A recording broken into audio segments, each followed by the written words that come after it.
Le territoire vendéen est dynamique avec un littoral attractif de près de 250 km de côte.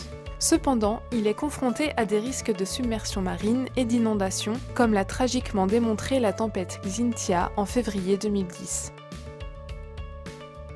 Afin de faire face aux risques liés au changement climatique, notamment à l'élévation du niveau marin à long terme, il est nécessaire de renforcer notre approche de la culture du risque.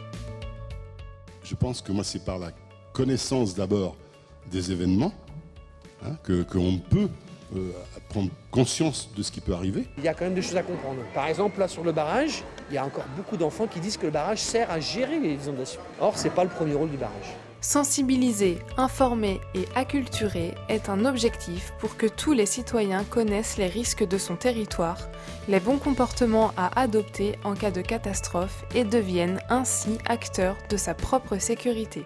Quand ça inonde, faut se mettre en hauteur.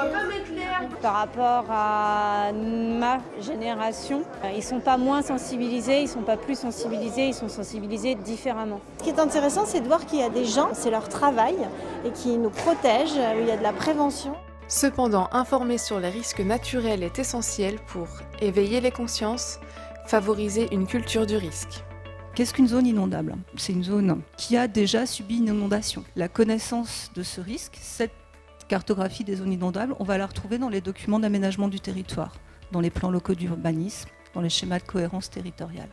En éduquant et en informant, nous renforçons la résilience de nos territoires face aux aléas naturels. On se dit la seule option, c'est d'alerter le grand public, d'alerter les autres citoyens et pour changer les trajectoires. Tous résilients face aux risques, c'est se préparer, se protéger et assurer ensemble un avenir plus sûr.